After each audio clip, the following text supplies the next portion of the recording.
Bonjour, je m'appelle Olaf de MR, je suis désolé de ne pas pouvoir être des vôtres, mais je vous remercie de me consacrer une bonne demi-heure, puisque c'est ce que j'ai prévu et obtenu de la part de Grenoble École de Management, pour parler et échanger sur le sujet création de valeur par les achats.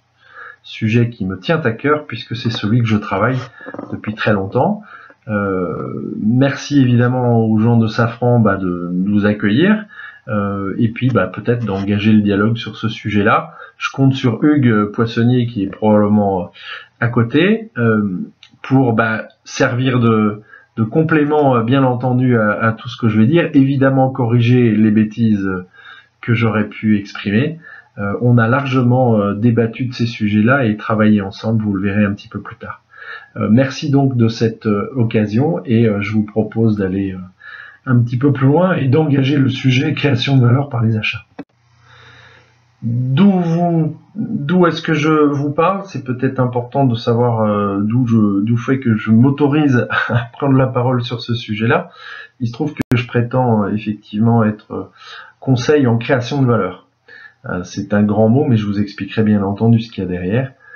Et pourquoi je suis consultant en création de valeur? Tout simplement parce que je n'ai jamais fait que du conseil et de la formation dans ma vie. Donc c'est la seule chose que je sais faire. Je ne sais rien faire, mais je pense pouvoir aider les gens à atteindre les objectifs qu'on leur a proposé d'atteindre. Et depuis 15 ans, je le fais grâce à la démarche valeur, la création de valeur. Dans les achats, entre autres, en particulier, depuis une dizaine d'années, puisque je vais participer depuis 10 ans au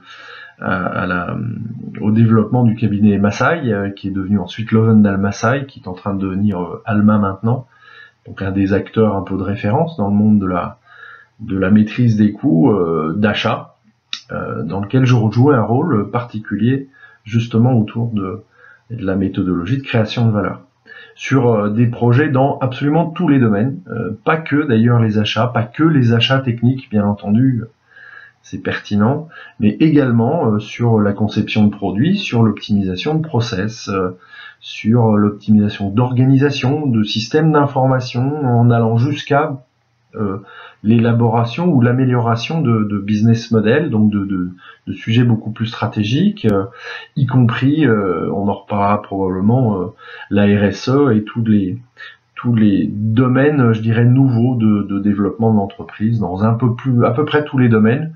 Et j'ai eu la chance d'être dans un cabinet international avec des clients internationaux, ce qui m'a permis d'aller un petit peu partout dans le monde, m'apercevoir que la création de valeur n'est pas qu'un sujet français et que bien des gens peuvent être aidés à améliorer la logique.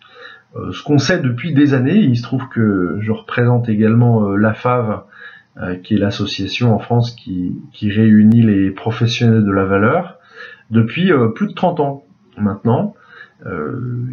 Une méthode particulière a été mise en place, a été à l'origine de ces travaux-là, l'analyse de la valeur qui a été mise au point dans les années 50, donc au siècle dernier, vous rendez-vous compte.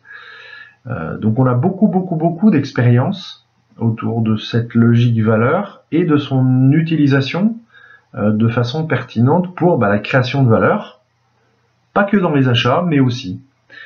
Ce qui me donne l'occasion d'aller prêcher la bonne nouvelle dans des écoles d'ingénieurs, dans des écoles de commerce, en France, en Suisse, en Belgique, ailleurs, au Maroc, ça m'est arrivé, en Chine aussi, ponctuellement, et de travailler avec des gens dans un peu tous les domaines, évidemment les achats, la CEDAF, l'OPSAR, on a fait quelques trucs avec l'OPSAR, avec la CEDAF, mais évidemment avec des acteurs de la formation dans les achats, mais aussi dans les domaines du pilotage de processus, du marketing, de la business analyse, donc des projets plutôt IT, organisation, ça marche très bien.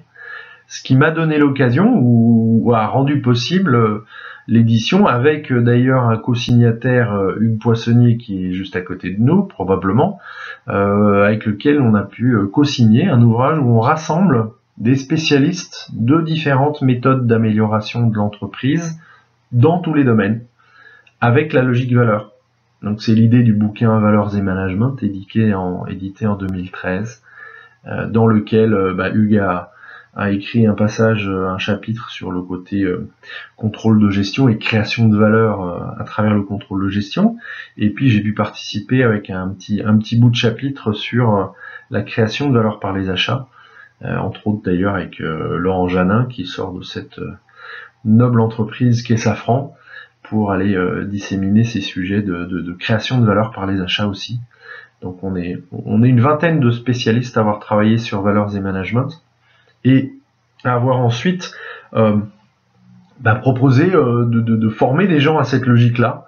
Ça a donné lieu l'été dernier en 2015 à l'Université de la Valeur qui a eu lieu à Genève à la fin de l'été, à l'occasion duquel j'ai pu promouvoir l'ouvrage le dernier qui s'appelle À quoi ça sert, vous verrez pourquoi un peu plus tard, qui est un e-book qui est disponible sur Amazon et sur iTunes au prix ridicule de 1,99€ pour les intéressés. On ne fait pas des livres pour gagner de l'argent, mais par contre ça vous permettra de creuser le sujet si vous intéresse, que je vais essayer de résumer en quelques minutes ci-après. Donc voilà, vous avez les bouquins, les traces et éventuellement les coordonnées pour me recontacter si le sujet vous intéresse.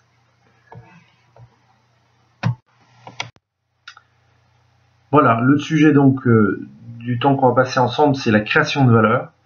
Et pour moi, la création de valeur, c'est avant tout un état d'esprit. C'est le premier point que je voudrais aborder avec vous. Et ensuite, aborder 3 autres points. C'est pourquoi on parle de création de valeur dans les achats, ce qui me paraît une question intéressante pour recadrer le tout. Et on va aborder ensuite 2 points qui, pour moi, sont cruciaux, qui sont liés à l'état d'esprit. C'est les achats, à quoi ça sert, et le dernier point, c'est les achats, à qui ça sert. On fera le lien avec la création de valeur.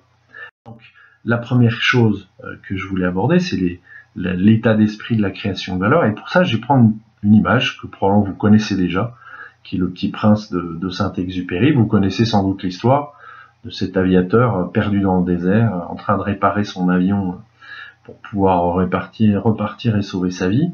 Et un petit garçon qui débarque, on saura plus tard que c'est un petit prince, qui lui demande de dessiner un mouton. De lui dessiner un mouton. Et l'aviateur est bien embêté parce qu'il ne sait pas dessiner les moutons. Il sait dessiner des bras, ouverts ou fermés, mais pas les moutons, trop compliqué. Donc ensuite un petit dialogue avec le petit prince, où il finit par se rendre compte que le petit prince voudrait un mouton pour l'emmener sur sa planète et manger les pousses de baobab, avant qu'elle ne fasse exploser la planète, qu'elle prenne trop de place.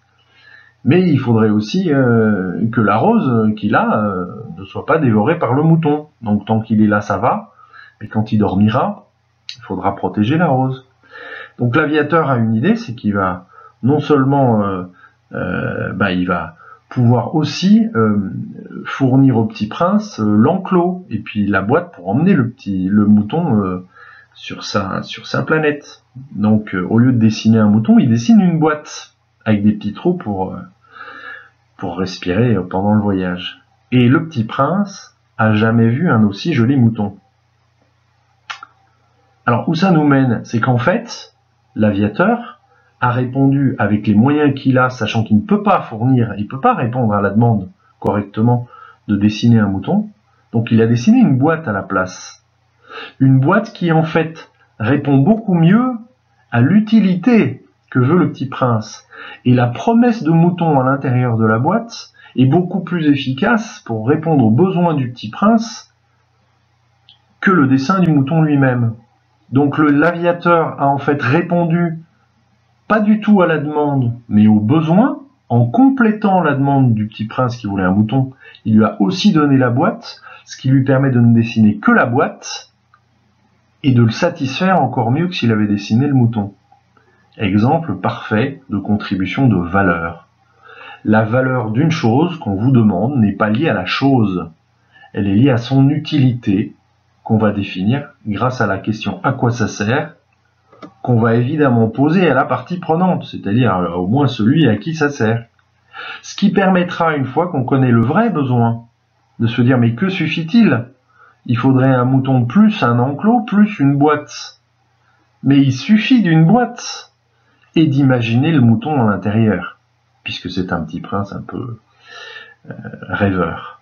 Donc on voit bien là que tout le raisonnement valeur est inclus, l'état d'esprit est comment est-ce que je peux aider, répondre aux besoins réels de la personne qui me demande quelque chose, en lui posant la question à quoi ça sert, et une fois connue la réponse, on peut trouver une solution infiniment moins coûteuse, ici pas en argent mais en talent de dessinateur, infiniment moins coûteuse pour répondre encore mieux aux besoins. Et voilà la logique valeur qui peut s'exprimer de cette façon-là, c'est de l'état d'esprit qui est supporté par deux questions.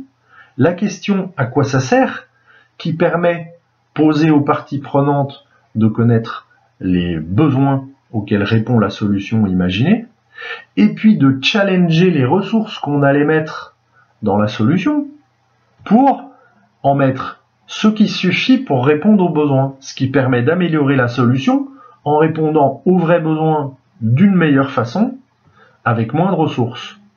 Ces trois points clés sont liés à la définition de valeur que j'utilise, qui est utilisée depuis des dizaines d'années par les pros de la valeur.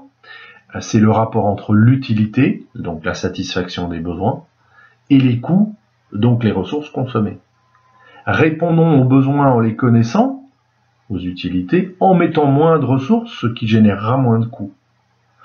Du coup, les besoins doivent être liés aux valeurs des utilisateurs et des parties prenantes qui sont peut-être pas les miennes. Aux valeurs, ce qui explique qu'on puisse mettre à la fois un S et pas de S en création de valeur. On ne peut pas créer de valeur pour quelqu'un sans respecter ses valeurs. Et évidemment, il n'y a pas qu'un coût, il n'y a pas qu'un coût financier, il y a plein d'autres éléments de coût qui peuvent venir dans l'équation de coût. Donc, améliorer, créer de la valeur, c'est améliorer l'utilité, réduire les coûts, répondre à quoi ça sert avec ce qui suffit. Alors maintenant qu'on a compris l'état d'esprit valeur, qui est finalement assez simple, pourquoi est-ce qu'on parle de création de valeur dans les achats ? Eh ben, c'est le sujet du jour pour les achats. C'est pas forcément pas par hasard que Grenoble Local de Management choisit de traiter ce sujet-là, que Hugues Poissonnier évidemment connaît fort bien, puisque il a déjà été traité dans la revue un peu de référence Excellence Achat. Il y a eu un numéro spécial création de valeur, que je vous recommande d'ailleurs. Il y a des articles dedans qui sont tout à fait pertinents. Il y a plein de gens pertinents qui traitent ce sujet-là. Il y a de très nombreuses publications. On parle de création de valeur un petit peu dans tous les domaines, mais pas d'ailleurs que dans les achats. À la DTEM, on a la même chose, où on se rend compte que finalement, et si les marketeurs travaillaient ensemble avec les acheteurs pour innover et donc créer de la valeur, pas que non plus pour la maîtrise des coûts, mais aussi la maîtrise des risques, les investissements, l'innovation, les achats responsables. L'ADEME a également beaucoup travaillé sur ces sujets-là. Donc la création de valeur, l'innovation, les achats responsables ont fait l'objet de plein de livres. Évidemment, les achats collaboratifs, à nouveau Hugues Poissonnier, mais il est sur toutes les balles. On touche exactement ce sujet-là. Il y a beaucoup de gens qui publient, qui travaillent sur ce thème, en particulier évidemment la médiation interentreprise, qui a il y a quelques années développé les achats responsables, qui en fait cherche à transformer l'acheteur non pas en réducteur de coûts, mais en acteur de la compétitivité de l'industrie. Et pas que les grosses entreprises, mais aussi les petites. Il se trouve qu'il y a interdépendance entre donneurs d'ordre et fournisseurs, et que du coup les 10 points de la charte des relations interentreprises sont tout à fait exactement axés sur la réponse à des besoins de parties prenantes qui ne sont pas que réduire les coûts de la fourniture pour l'entreprise. Il y a beaucoup d'autres sujets, beaucoup d'autres utilités aux acheteurs que simplement la maîtrise des coûts. Ce sujet-là, du coup, nous amène à poser la question, puisque vous avez compris que Pour moi, la création de valeur, l'état d'esprit est accroché d'abord à la question de l'utilité et à la question à quoi ça sert. Posons-nous la question de à quoi servent les achats. Du coup, voilà l'axe sur lequel on peut travailler. Évidemment, les achats, ça sert à réduire les coûts, a priori. En tout cas, c'est ce qu'on leur demande de faire systématiquement. Maintenant, comment un acheteur peut-il réduire les coûts? Il peut évidemment travailler sur le prix des choses qu'il achète. C'est d'ailleurs l'axe principal de travail des acheteurs, où il s'agit de renégocier, de mettre en concurrence, d'accord, pour faire baisser le prix d'achat d'une chose qu'on doit acheter. Maintenant, ça n'est pas le seul levier et ça n'est pas du tout le seul axe sur lequel on peut travailler sur les coûts d'achat. On peut aussi travailler sur la quantité de choses qu'on achète, paraît logique, pour baisser le prix, même si on ne change pas le prix, si on en achète moins, ça va finir par un budget inférieur, ce qui paraît étonnant, mais du coup, il y a réellement un rôle possible sur d'ailleurs un certain nombre de catégories d'achats qui s'y prêtent fort bien, pour travailler non pas simplement du côté fournisseur, mais du côté demande, et du côté demand management, qui permet de travailler avec les utilisateurs sur les quantités réellement utiles d'objets à acheter. Et l'acheteur a un rôle là-dedans, pour pousser sur la maîtrise des quantités réellement utiles. De la même façon, qu'est-ce qu'on achète est une question pertinente, que souvent les acheteurs n'ont pas vraiment le droit d'aller challenger, mais en réalité, le rôle de challenge et de reconception, non pas par les acheteurs, mais poussé par les acheteurs, reconception avec les concepteurs de solutions, peut amener évidemment, et c'est un levier souvent très très efficace, à changer les spécifications de la solution, les quantités, on vient d'en parler, pour avoir un prix total, évidemment négocié à la fin, qui va réduire les coûts. Donc on voit bien que même pour réduire les coûts, il faut travailler sur autre chose que le prix et la négociation. On peut travailler sur les quantités, les spécifications. Donc il y a un rôle là pour l'acheteur qui n'est pas simplement d'aller travailler avec les fournisseurs, c'est de travailler aussi avec le spécificateur et avec les utilisateurs pour connaître leurs vrais besoins en quantité et en solution. Est-ce que on a des demandeurs de moutons, de dessins de moutons qui pourraient être mieux satisfaits avec un dessin de boîte à moutons, n'est-ce pas, pour reprendre l'image du début. Alors, d'un côté, il y a le coût argent, financier, qui est évidemment dans le périmètre de l'acheteur, mais il y a également tous les autres coûts économiques, financiers, mais pas forcément d'ailleurs que pour l'entreprise, mais les coûts également environnementaux, sociétaux, qui sont à prendre en compte. Pourquoi est-ce qu'on ne se préoccuperait que du coût financier? Et ce sujet des différents coûts, en fait, se reflète très facilement si on analyse l'ensemble du cycle de vie de la chose qu'on utilise. Évidemment, on achète des choses pour les utiliser, et pendant leur utilisation, on va d'abord viser à limiter les coûts, les matières, les énergies, les consommables qu'on a mis à l'intérieur, qu'on a consommé pour la solution qu'on veut acheter. On a noté bien entendu que ces quantités de ressources peuvent être réduites tout en satisfaisant les besoins. Donc on retrouve là l'équation de valeur, c'est une équation bénéfice-coût, satisfaction des besoins à ressources consommées, mais on ne va pas consommer des ressources et on ne va pas viser des besoins que pendant l'utilisation et la consommation du produit, mais aussi à son achat, aussi avant sa vie et aussi après son utilisation. Tout produit qui soit une machine, un consommable, peu importe chose, acheter une prestation, peut donner lieu à nettoyage, maintenance, des évolutions qui vont générer des coûts d'obsolescence, de remplacement, de pollution, qui sont des coûts complètement différents. Également, avant l'utilisation, on peut avoir tout un tas de coûts qui sont liés par exemple à l'étape de vente, où on va utiliser, ou de transport, où on va utiliser de l'emballage, du packaging, pour le transport ou pour la vente, des coûts de marketing, on peut avoir évidemment des coûts de transport, à l'assemblage on va avoir des coûts de conditions de travail, d'ergonomie, qui ne sont pas forcément des coûts économiques, mais là des coûts sociaux, des coûts sociétaux, des coûts environnementaux, que l'acheteur peut et devrait limiter. D'accord ?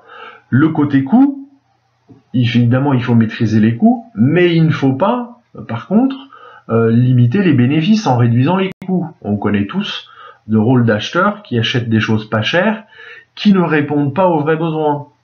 De choses pas chères apparemment, qui ne permettent pas, par exemple, de bénéficier d'effets d'innovation, ou qui génèrent des impacts environnementaux négatifs, au lieu de permettre des bénéfices environnementaux en recyclant la matière, en la réutilisant et en la réentrant dans le cycle de vie du produit. On voit donc bien que l'acheteur peut et doit travailler sur la maîtrise des coûts financiers, économiques, mais pas que, tous les autres aussi, et qu'il ne doit pas viser que la satisfaction du besoin en utilisation, mais qu'il y a beaucoup d'autres besoins d'autres parties prenantes que l'utilisateur, qui sont des bénéfices pour l'entreprise et pour ses parties prenantes. Et donc que l'acheteur professionnel ne doit pas être juste un réducteur de coûts, mais un acheteur responsable. Le mot commence à être un petit peu général et la démarche devient évidente. Tous les acheteurs doivent être responsables. D'ailleurs, ils le sont souvent déjà, personnellement. Ce qui est difficile, c'est-à-dire que tout acheteur veut être un professionnel responsable, et je pense que l'immense majorité ont une conscience environnementale, sociétale, sociale, et n'ont pas envie de faire des dégâts à l'environnement et aux personnes autour, bien entendu. Sauf que c'est pas facile de l'être systématiquement, et que le travail, je veux dire, l'ensemble du cycle de vie n'est pas forcément sous contrôle direct de l'acheteur.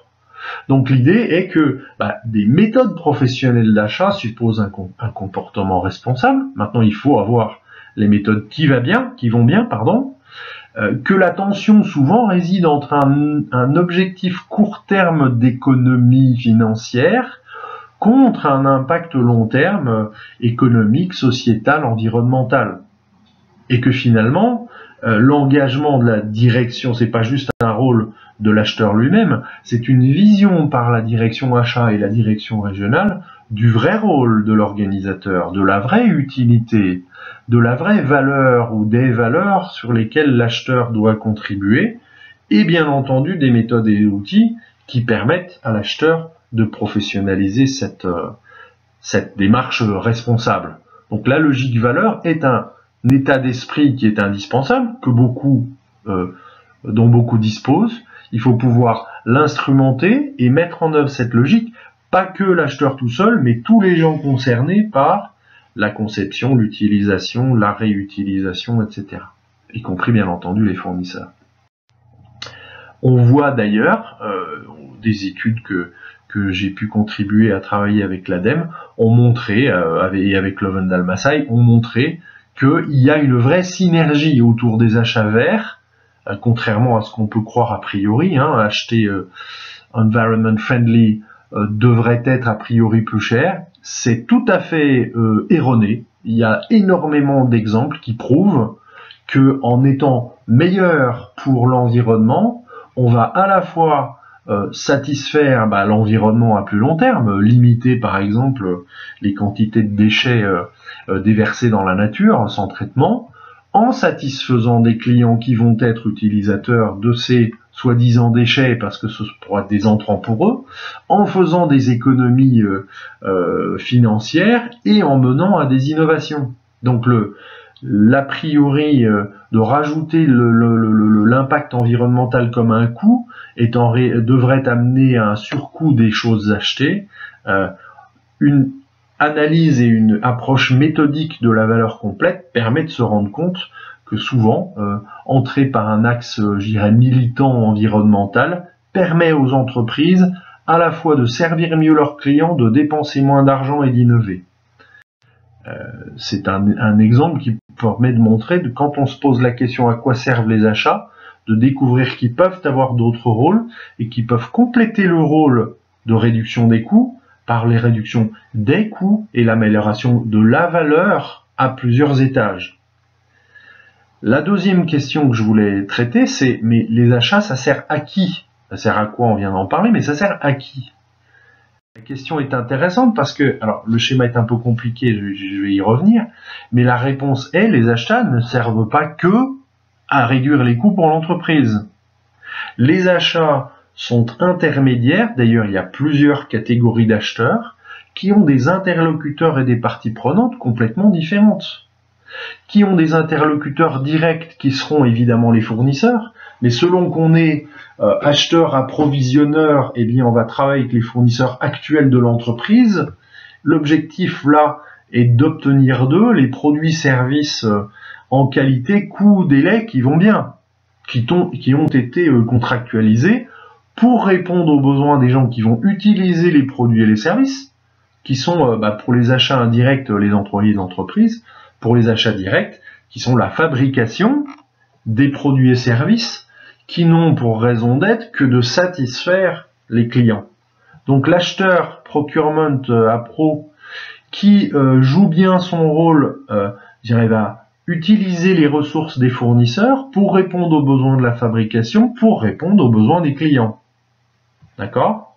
L'acheteur leader, qui est en fait pas approvisionneur, mais qui va lui étudier de nouvelles solutions des fournisseurs actuels pour demain, ou de nouveaux fournisseurs pour améliorer la qualité ou les solutions à apporter demain à la fabrication, il a comme interlocuteur les fournisseurs actuels, mais aussi des fournisseurs potentiels, qui ne sont pas des interlocuteurs des appros, qui vont proposer non pas d'abord des produits-services, ça c'est que quand ça passera dans l'opérationnel et la supply chain, mais qui à ce moment-là vont proposer des idées pour répondre soit aux besoins de la finance de prévoir des coûts inférieurs, soit pour répondre aux besoins de la R&D pour prévoir des solutions qui répondront demain aux besoins des gens du marketing, enfin aux éléments des gens du marketing qui connaissent les besoins de demain des clients potentiels. Donc on voit bien qu'on a deux catégories d'acheteurs complètement différents,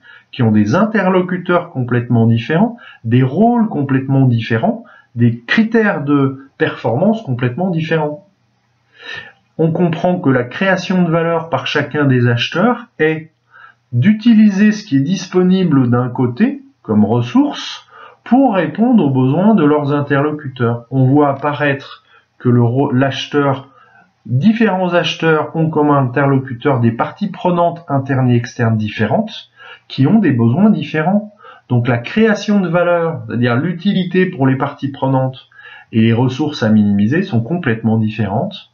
Et le rôle de création de valeur de chacun de ces acheteurs devient donc différent. On voit que la question de la valeur créée par les acheteurs peut être un peu compliquée, mais finalement est assez simple. Pour connaître la valeur, l'objectif de création de valeur d'un interlocuteur achat dans l'entreprise, eh bien voyons ces parties prenantes, regardons quels sont les besoins de ces parties prenantes directes et quelles sont les performances à obtenir par ces interlocuteurs et comment est-ce que l'acheteur peut contribuer à créer de la valeur pour ses interlocuteurs internes, en aval dans l'entreprise, mais aussi externes, c'est-à-dire que l'acheteur qui fait bien son boulot crée aussi de la valeur pour les fournisseurs. Si l'acheteur ne crée pas de valeur pour les fournisseurs, la relation entre le fournisseur et l'entreprise risque fort d'en pâtir. C'est-à-dire que tout contact tout échange d'une entreprise avec un fournisseur doit être créateur de valeur dans les deux sens. C'est-à-dire que l'entreprise doit percevoir plus de valeur dans ce qu'elle obtient du fournisseur, si c'est un produit-service, que dans ce que ça lui coûte. L'entreprise échange un produit-service contre de l'argent, et elle va trouver plus de valeur, elle va percevoir plus de valeur dans ce qu'elle reçoit que dans ce qu'elle donne. Il se trouve que le fournisseur de son côté va accepter l'échange s'il perçoit plus de valeur dans ce qu'il reçoit que dans ce qu'il donne. Et l'échange se fait parce que le produit vaut plus pour l'entreprise que pour le fournisseur, et que l'argent vaut plus pour le fournisseur que pour l'entreprise. On perçoit donc que le questionnement de qu'attend le fournisseur pour pouvoir lui donner, qu'attend l'entreprise pour pouvoir le donner au moindre coût, en fait, établit une création de valeur mutuelle dans chacune des relations. Que ce soit vis-à-vis d'un fournisseur, vis-à-vis d'un fabricant, ou par rapport à un client qui lui va acheter un produit-service, donc on va lui donner un produit-service qui lui rend, pour lequel il perçoit plus de valeur que l'argent qu'il donne. L'argent des clients qui va aller évidemment rétribuer en partie les fournisseurs. L'argent donné aux fournisseurs vient de chez les clients. Le reste, c'est-à-dire le supplément payé par le client, va servir à payer, évidemment, je dirais les ressources, les employés de l'entreprise et tous ses outils, etc. Et évidemment, à contribuer, le solde positif qu'on appelle le profit, va servir à rémunérer les actionnaires qui ont à l'époque contribué financièrement contre un espoir de gagner plus d'argent derrière. La création de valeur peut être posée, la question de la création de valeur peut être posée pour chacun des acteurs qui finalement créent de la valeur pour ses interlocuteurs. Ce qui nous permet, d'ailleurs, on notait à la CEDAF et à la médiation interentreprise que la proposition d'aller faire travailler les acheteurs sur des sujets autres que la réduction des coûts, et par exemple s'intéresser à améliorer la relation avec les fournisseurs, qui est a priori un peu contre-intuitive. On a un peu l'habitude de voir l'acheteur comme un empêcheur de laisser les fournisseurs tourner en rond, d'accord, un empêcheur de tourner en rond pour les fournisseurs. On se rend compte en fait, et le professeur Henke aux États-Unis a été jusqu'à mettre en évidence que la qualité de la relation entre un fournisseur et un acheteur dans une entreprise, pour des entreprises d'ailleurs de l'automobile où la relation n'est pas forcément facile historiquement, que la qualité de la relation entre les fournisseurs et les acheteurs avait un lien direct avec la valeur de l'action de l'entreprise sur le marché des actions, à la bourse. Ce qui est a priori contre-intuitif a été démontré par ce chercheur en économie, qui a montré que les entreprises qui respectent le plus leurs fournisseurs, qui font le plus attention à leurs fournisseurs dans le domaine automobile, des constructeurs de taille et de référence et de taille et d'image à peu près similaires, mieux elles traitent leurs fournisseurs, plus la valeur de leur action en bourse est élevée. Ce qui tendrait à démontrer, en tout cas sur ce point-là, que la création de valeur pour les fournisseurs est un vrai job pour l'acheteur, qui va bénéficier aux fournisseurs et à l'entreprise, les deux à la fois.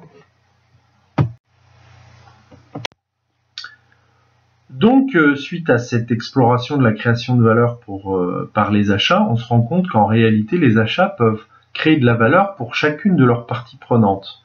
Le travail et la poursuite du travail que je vous propose, une fois qu'on a pris en compte cette idée-là, c'est de poursuivre la prise de conscience. Évidemment, si vous êtes d'accord avec cette vision-là. Les travaux qu'on pourrait mener plus tard, et que peut-être on pourra travailler avec Grenoble École de Management, avec Safran, avec d'autres si ça les intéresse, c'est de finalement partir de cet a priori et aller vérifier si les directions achats ont conscience de la création de valeur pour chacune de leurs parties prenantes, et si les dites parties prenantes sont satisfaites des services que leur rend les directions achats. On pourrait faire ça de façon assez simple dans un premier temps, c'est dans chaque entreprise aller rencontrer la direction achat, ou la direction achat et ses parties prenantes, ou faire rencontrer par la direction achat chacun de ses interlocuteurs et des parties prenantes, en vérifiant s'ils les connaissent bien, s'ils connaissent leurs besoins respectifs, si les achats, par exemple, connaissent les indicateurs de performance attendus de leurs interlocuteurs, et du coup, comment les achats peuvent-ils contribuer à améliorer les indicateurs de performance de leurs interlocuteurs? Comment les achats, par exemple, peuvent-ils contribuer à améliorer les indicateurs de performance de la finance? Comment les achats peuvent-ils améliorer les indicateurs de performance de la production? Et ceux des fournisseurs, bien entendu, ça peut tout à fait être fait. Ce qui permettrait d'obtenir, à travers une enquête assez simple, une vision miroir à 360 degrés de la création de valeur par les achats auprès de ces parties prenantes. Premier niveau de prise de conscience qui peut ensuite évidemment être complété, et on pourrait établir un diagnostic beaucoup plus précis en prenant chacun de ces KPI de chacune des fonctions de l'entreprise, autres que les achats, et de voir comment les acheteurs y contribuent par des indicateurs, une gouvernance, un processus, des outils, des compétences, et voir comment les entreprises modèles, il y en a, peut-être Safran d'ailleurs, je ne connais pas encore, mais il y en a, des entreprises modèles sur ce pilotage de la création de valeur par les achats, peuvent-elles se comparer avec d'autres qui seraient volontaires, qui voudraient se mesurer? Ce qui permettra ensuite, pour chacun des écarts constatés, de traiter comment améliorer la relation entre les acheteurs et la finance, les acheteurs et la RSE, les acheteurs et les fournisseurs, les acheteurs et la direction générale, ce qui permettrait de lancer, à partir d'une prise de conscience, de lancer un véritable chemin d'amélioration de la création de valeur par les achats à travers toute l'entreprise. Voilà le sujet que je voulais aborder. Il me permettra, si je peux me permettre de conclure, sur une citation. On commençait par Antoine de Saint-Exupéry, terminons par là.